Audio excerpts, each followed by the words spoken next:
message is transmitted at the request of the Lucella Police Department. At approximately 7:30 a.m. Eastern Daylight Time, there has been multiple reports of people seeing infected people attacking citizens with deadly weapons. We believe that this reason was caused by an infection outbreak at a plant near Lucella, which is why people are turning infected.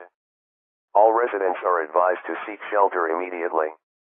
Do not go outside for any means necessary. Stay tuned for more updates on this situation.